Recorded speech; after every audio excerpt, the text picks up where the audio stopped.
वो बिखरी हालत में लाल आंखें लिए हवेली के इस कमरे के फर्श पर बैठा था जहाँ 400 बहुत दर्दनाक यादें बिखरी हुई थी। बीजान की आखिरी रस्मात अदा कर दी गई थी।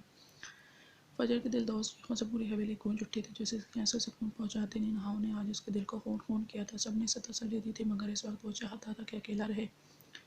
सीने में जैसे गम के तूफान से उठे थे। माँ के चले जाने के बाद एक वही तो मेहरबान वजूद था जिसमें से माँ की खुशबू आती थी। तभी जिब्रान सोहम और ईशान रूम में दाखिल हुए थे। वो ज़्यादा देर तक उसे अकेला नहीं छोड़ना चाहते थे। अंदर आते हुए सोहम ने आयश के कंधे पर हाथ रखा तो वो बिलबिला उठा। सोहम चौंका। ईशान के चेहरे का रंग उड़ा और अपनी संगीन गलती का एहसास हुआ। सोहम ने इसे बाजू से थामकर दरवाजे में ही रोका था और गौर से इसे देखा। ईशान को स्क्रीन मास्टर की कायनुमा घूरी से झुरझुरी सी आई थी। What's the matter, you are okay? Soham की अक्सर मांग के, ऑफ कोर्स भाई, मैं बिल्कुल ठीक हूँ, मुझे क्या होना है? मुअत्तदुल इम्कान अपना लहजा नॉर्मल करता हुए बोला। और रोशी बेबी का दिया जख्म छुपा गया? नहीं तो स्क्रीन मास्टर से कुछ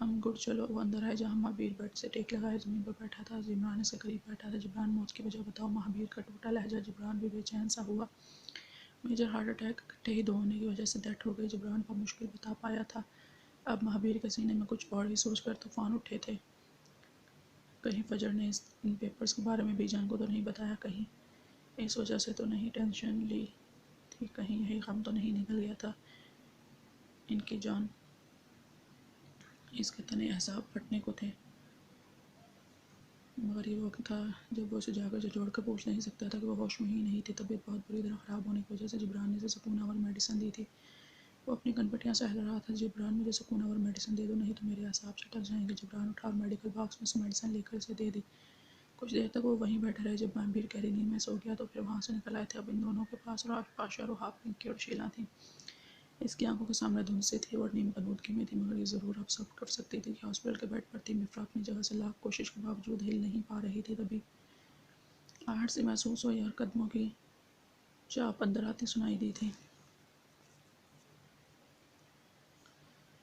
जिब्रान, सोनिया और एक और सिस्टर के साथ आज 1-2 दिन बाद इसके रूम में आया था। एक नज़र बेड पर लेटे वजूद के चेहरे पर डालकर फिर करीब आकर इसकी पल्स चेक की थी और फाइल से रिकवरी चेक की। इसने सोनिया की जानिब देखा, ब्रूच हुआ और सवालिया निगाहों से देखा। जब आप इसे यहाँ लाए थे तो इसे वो मेडिसिन दी जा रही थी जिससे इसकी मेंटली कंडीशन बुरी तरह ख़राब हो जाती। मुकर्रर टाइम रहते इलाज शुरू हो गया। इसे होश में ही नहीं आने दिया गया।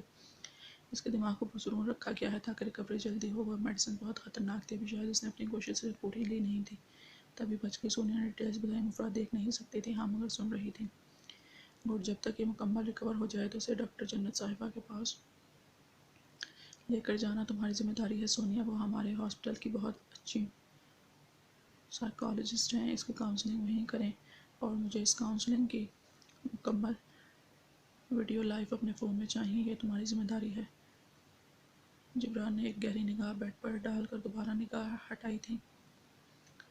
सोनिया ने गौर से जेके को देखा। क्या ये बातें इसे जेके के मुँह से सुनी थी? और क्यों क्यों आप इसे यहाँ क्यों लाए हैं डॉक्टर जे? शट अप सोनिया, इसने पहले कहे। सोनिया इसे जेके कहती हूँ मुकरा है। Just shut your mouth, complete your work quietly and mind your own business, वो सर्द लहजे में कहता। लंबे लंबे ढक पड़ता वहाँ से जा चुका था। सोनिया ने नम आंखों से पलट कर बेड पर लेटे इस नाजुक गुलाबी से वजूद को देखा जो अपनी आंखें खोलने की नाकाम सी कोशिश कर रही थी। सोहम अपने अपार्टमेंट में आया था। सीने में वहशतों के उबाल उठ रहे थे, एहसास चटक रहे थे, कहीं भी सुकून नहीं था। वो अपने रूम में आया, कपड़े लेकर वॉशरूम गया और काफ़ी देर शावर के नीचे खड़े होकर दिमाग को पुरसुकून करने की कोशिश करने लगा था।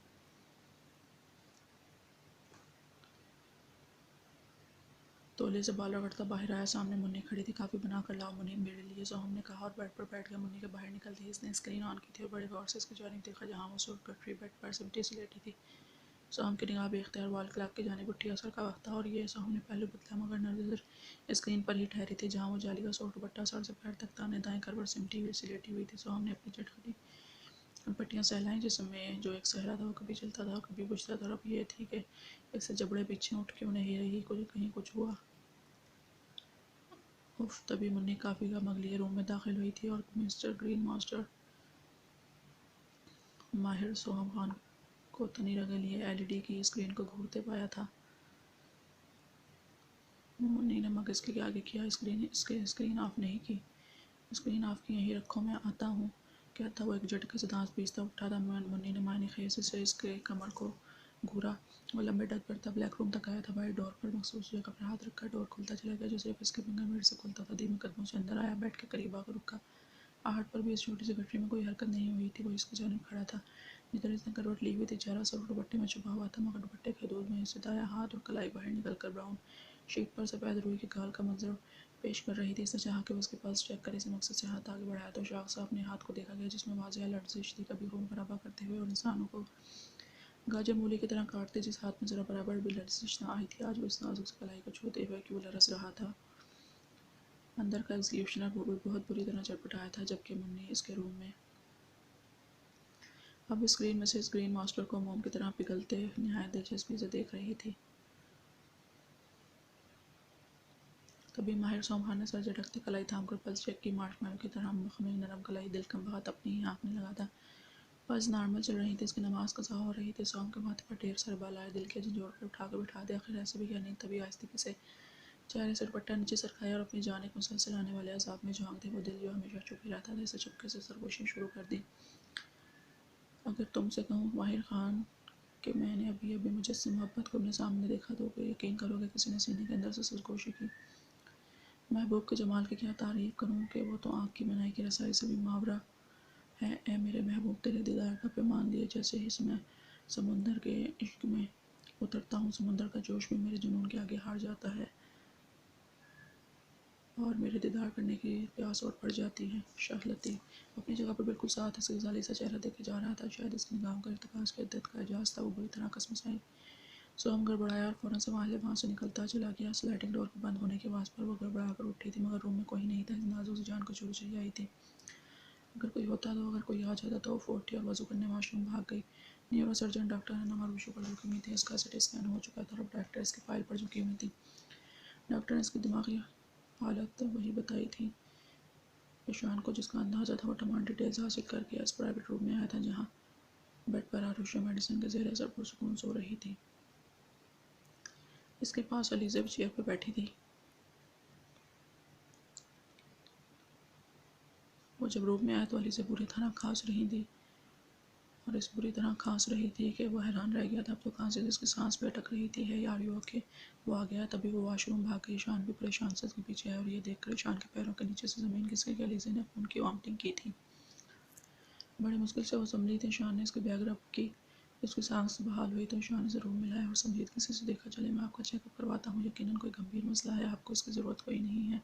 डॉक्टर मुझे पता है मुझे क्या हुआ है। इसने निगाहें चुरा कर कहा था।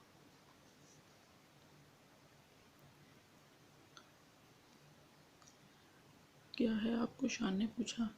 ब्लड कैंसर लास्ट स्टेजेस थे। सुकून से बोली, जैसे कह रही हो कि मौसमी फ्लू हुआ है मुझे।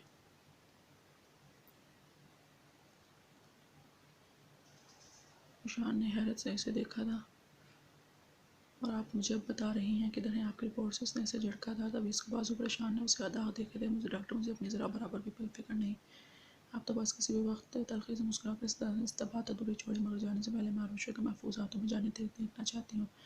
डॉक्टर की आप जिम्मेदारी उठाएंगे? आरुषि की आप निकाह करेंगे? इससे मैं जानती हूँ काफ़ी खुद गर्ज हो रही है, मगर मुझे इसके अलावा कोई रास्ता नज़र नहीं आता। ये कहकर एलिज़ा बलक बलक कर रोई थी। और मैं कहूँ कि मैं भी ऐसा ही चाहता हूँ आपके कहने से पहले ही तो।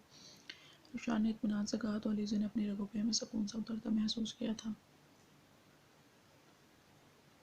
3 दिन से वो इस सर्द से सफ़ेद खाली कमरे में नज़रबंद थी। पूरे कमरे में सिर्फ एक सिंगल बेड, एक टेबल और टेबल पर पड़ा रवाहा तो ये भी नहीं जानती थी कि आखिर अब वो किसकी कैद में है। 3 वक्त का खाना इस दीवार में सिर्फ 1 फीट लंबे चौड़े दराज माहौल से दे दिया जाता है। एक सब आंखों वाले दरिंदे से आदमी को देखकर जो इंसानों को गाजर मूली की तरह काट रहा था, पेश होने के बाद इससे नहीं पता था कि वो यहाँ कब और कैसे पहुंची। 3 दिन से इसी बेहुदा सुर्ख लिबास में अब तो अपने आप से भी घिन आने लगी थी। वो अटैच वाशरूम में जाकर फ्रेश होकर तो कई मरतबा हुई थी, मगर इस लिबास में नमाज पढ़ते हुए वो खुद से नज़र नहीं मिला पाई थी। वो जो सब्ज़ सर्द बेतासुर आंखें स्क्रीन पर जमाए कुर्सी से टेक लगाए बैठा काफ़ी गर्म और तलख ऊँट अपने अंदर उंडेल रहा था। 3 दिन से फुर्सत के लम्हात में यही शुगल फरमा रहा था। ये भी नहीं जानता था क्यों। स्क्रीन पर नजरें दी तभी वो बेख्तियार गड़बड़ाया, क्योंकि इधर मोहतरमा दुपट्टा उतार कर साइड पर रखती अब अपना सूख पाँव तक पहना पर उतार रही थी।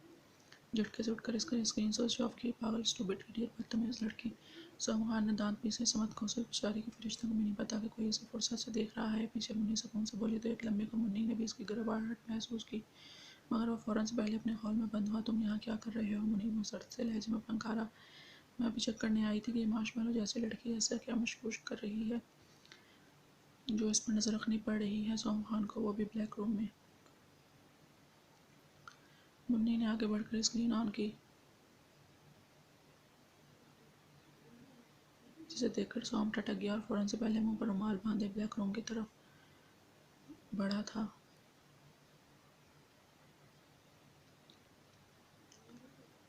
एक तो रोरो की आंखें भी खुश्क होने लगी थी, मगर इसे लगता था कोई है जो इसे कहीं से देख रहा है। आसमानी खुद और रवाहा के दिमाग में झमाका सा हुआ। दुपट्टा उतार कर साइड पर रखा। जालीदार सुर्खा पर जो पहना था इसके बाजू चौड़ीदार थे। मजबूरन वो भी उतारना पड़ा, मगर लंबे स्याह बाल कमर से नीचे तक और दोनों तरफ से आगे झूल रहे थे। वो दुपट्टा अपने गिर्द लपेटा, टेबल के पास आकर वाज ज़मीन पर दे मारा। इसने एक नकोला टुकड़ा हाथ में लिया और वाज का वहीं ज़मीन पर घुटनों के बल बैठकर उन्होंने नीला टुकड़ा अपनी कलाई पर रखा। वो आराम मौत नहीं मरना चाहती थी, मगर आंखें जोर से बंद कर कर अब कलाई पर दबाव डाला। तभी धाड़ से दीवार में नस्ब स्लाइडिंग डोर झटके से एक साइड पर हुआ था।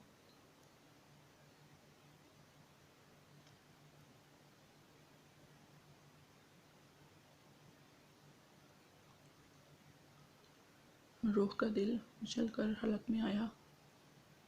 बिजली किसी तेजी से आने वाले इतने तूफान बने इसके पेट के गिर्द बाजू लपेट कर इसे झटके से दीवार से पिन किया। इसके दाएं बाएं दीवार पर हाथ रखे। व्हाट्स द हेल, व्हाट पास यू ट्राइंग टू डू? इस रुमाल बंधे सब्ज आंखों वाले दरिंदे को अपनी इतने करीब देखकर रवाहा का चेहरा खौफ के मारे सफेद पड़ गया था। अपना शर सोचकर जुबान तालू से चिपक गई। इसने बहुत जोर से आंखें बंद कर ली। वो इस सहरज़दा लम्हों में चकड़ा पत्थर का बन चुका था। बस आंखें थीं जो मासूम चेहरे का तवाफ कर रही थीं। इसकी रगें तन चुकी थीं। अपनी ही कैफियत से झिंझलाया, कोशिश भी मत करना। मरने का इतना ही शौक है तो मुझे बताओ, तुम्हारी मुश्किल आसान कर देता हूँ। स्केलपेल निकाल इसके गले पर मगर उल्टा रख चुका था। वो दांत पीसता हुआ गले पर ठंडा सा महसूस होने पर इसने गंभीरी पलकों की झाली उठाकर सामने देखा तो हला खुश्क हो गया। नहीं छोड़ा मुझे। वो जोर जोर से नफ़ी में सर हिलाते जाने क्या कहना चाहती थी। नाजुक से हाथों से सफारे धकेल कर भागने की मासूम और छोटी कोशिश। सोहम खान ने तिल मिलाकर इसे बाजू से थाम कर अपनी जानिब खींचा था।